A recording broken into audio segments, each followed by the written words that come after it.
ABC, it's Greeno. Wanted to do a update real quick. Haven't done one for a couple weeks and I'm way behind. So forgive me if I pull something out here and kind of forget what it sounds like, because I might have only spun it once. But hope everybody's doing good and having a good spring so far. It's been pretty nice around here. We got rain today, but hopefully by the weekend we'll be back to good weather. What's playing in the background is Sword, Sweet Dreams. It's got a little bit of a warp to it. Doesn't affect the play, but just enough to piss me off. But man, it's cover's in great shape. Alright, go ahead and jump right into it. The first one here I won on eBay, like real cheap. I'm thinking it was $8, and with shipping, you know, whatever, $12 total. So I'd ordered something else, and the day this come in, I thought it was the other thing that came in. I got home, was like, kind of forgot about this. I was excited for the other thing, and come home, like, hey, I got a package. So I go running up and go to grab it off the table, and it's like real thick, real big. I'm like, well, that's not. I only ordered one record. What the hell's in that? And this is the package that this one record was in. So I'm like, you know what? That looks like a freaking pizza box. So I cut it open and ta-da! It's a freaking pizza box. Wrapped in, I wrapped the record in newspapers. Yeah, that's good. That'll protect it. But just flimsy ass Pizza Hut pizza box, all the way from California. And man, as soon as I opened it up and I saw the Pizza Hut thing, I was like, oh, this thing's going to be just toast. Pulled it out and it's perfect condition. Nothing wrong with it. Got lucky again.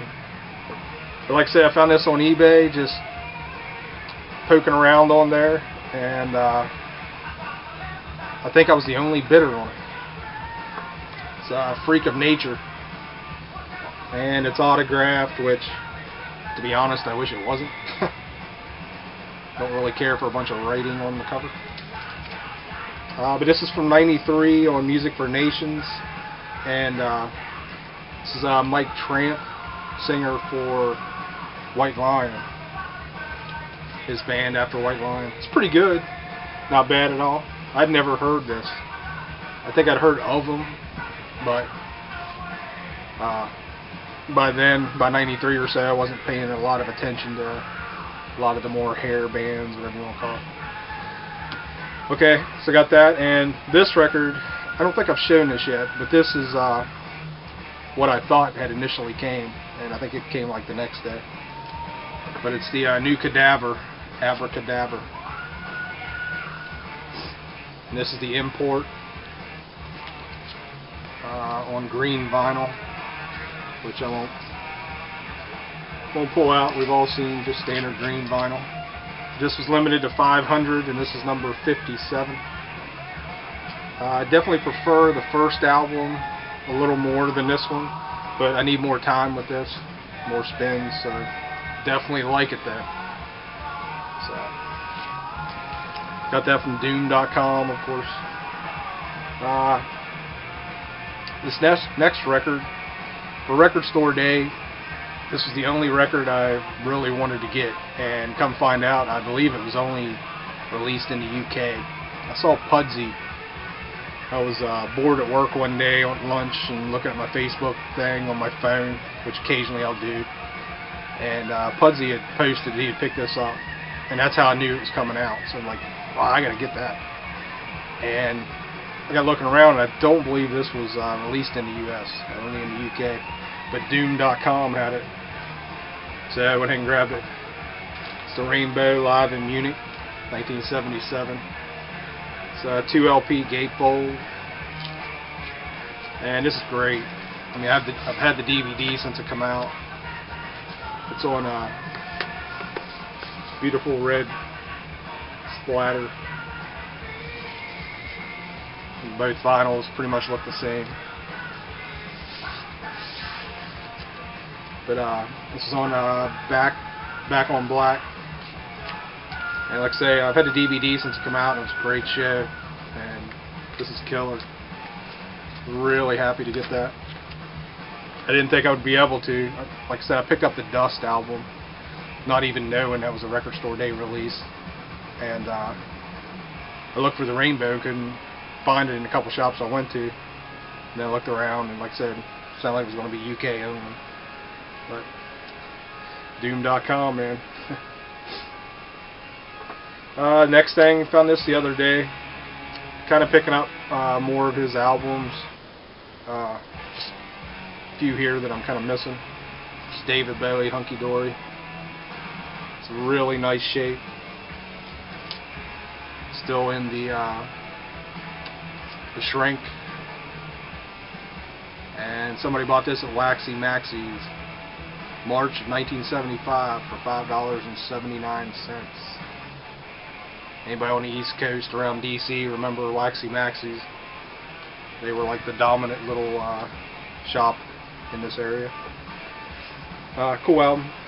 This was a blind buy and kind of odd. I kind of liked it, but I'm really not sure what to make of them yet. Force 10. It's like 81. Yeah, 1981 on Warner Brothers.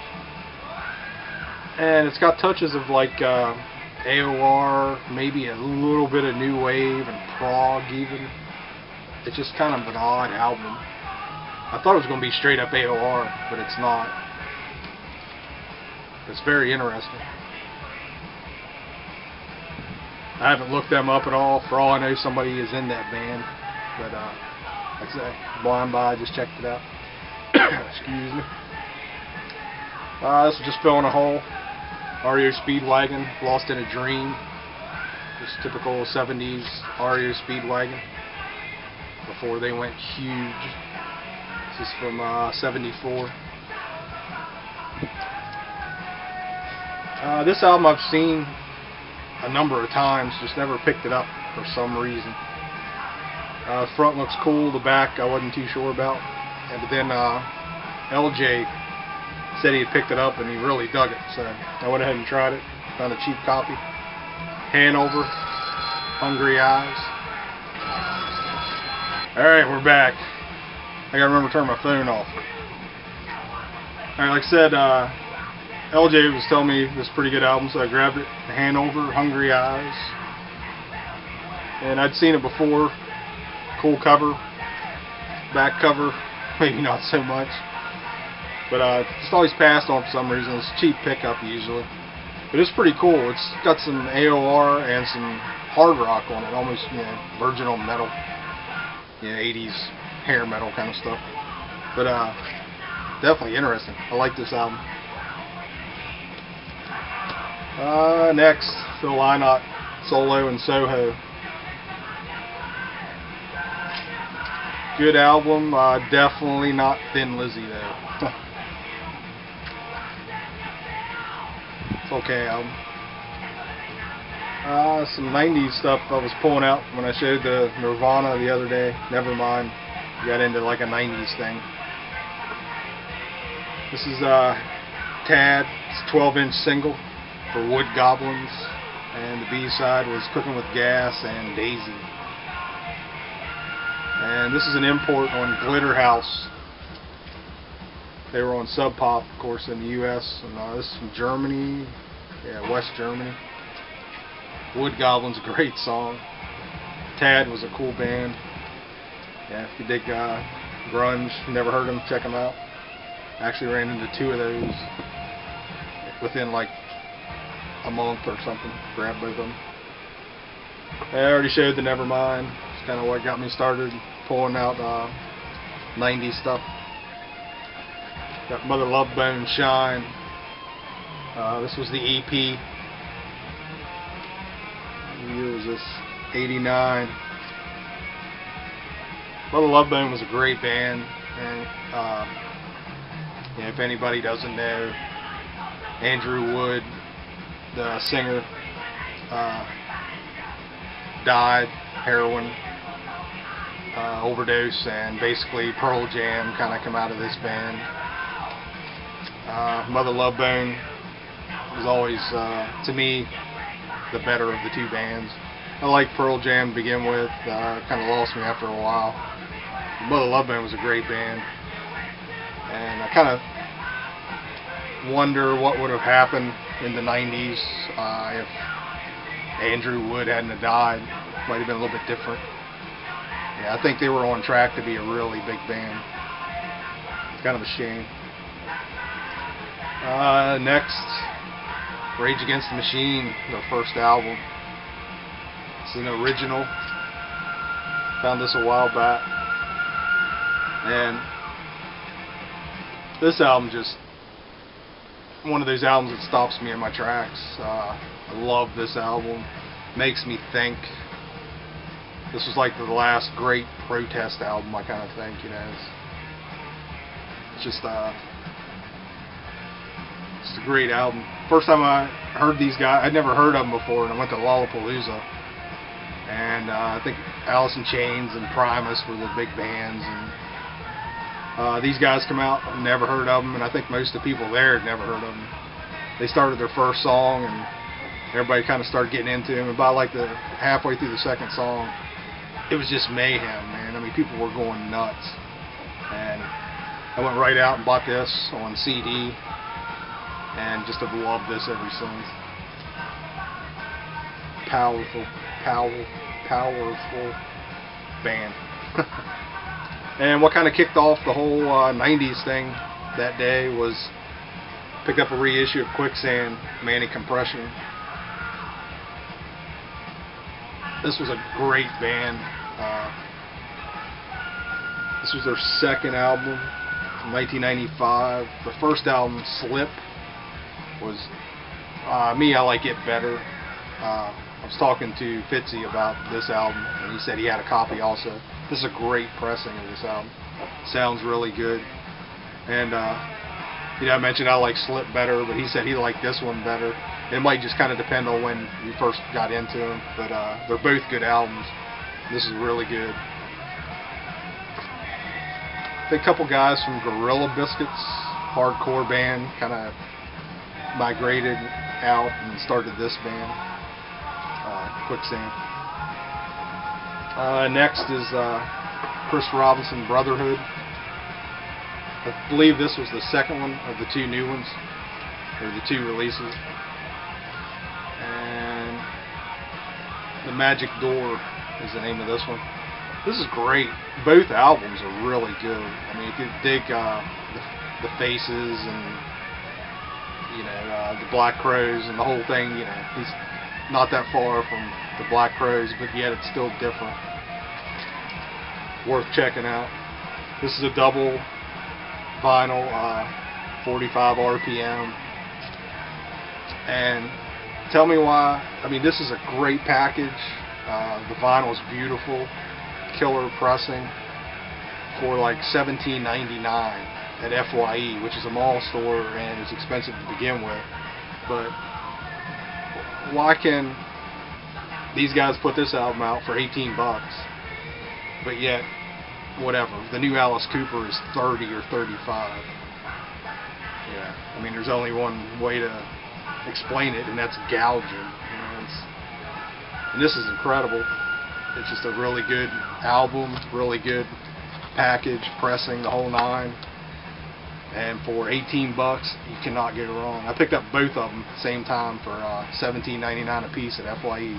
Not on sale, regular price. They actually still have a copy of this in there. Last time I was in for the same price.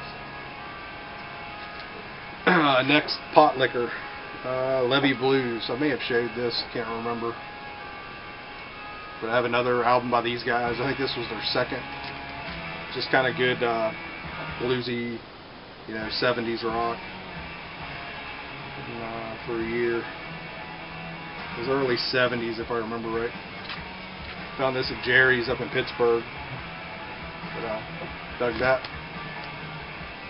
I was on the fence about getting this, and I finally saw, or when I saw George show it, it's like, well, I gotta grab this thing. I think it was George showed it.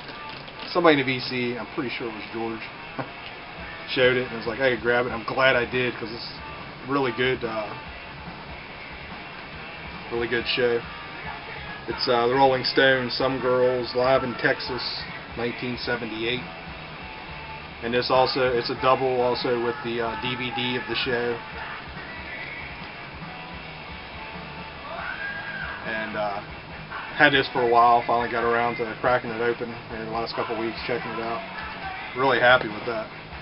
Sounds great. And last is Buddy Guy and Junior Wells, the original Blues Brothers. And this is actually so-so. It's a live recording. I can't remember the year. 1964. And it even kind of says on here about the quality of the recording isn't the best, but it's, you know, kind of the only thing that exists from that era of these two guys playing together, which is cool. But you know, happy to have it for the collection, but it's not the greatest to listen. So that's it. There's some other stuff, but just kind of, you know, more common, whatever. Just thought I would kind of show these real quick before I get them into the spreadsheet and put them away. So I want to thank everybody for watching and commenting. I'm behind on commenting. I apologize. I'm busy right now. I try and get back to everybody that leaves a comment. Sometimes I don't. And I haven't commented on very many other videos. I'm trying to watch as many as I can, but I'm way backed up. Just spring's rolling around and life's getting crazy. So, but I think it is for everybody. You know how it goes about this time of year. So thanks everybody for watching, commenting, and the old subscribers and new subscribers. I appreciate it. So everybody have a good week.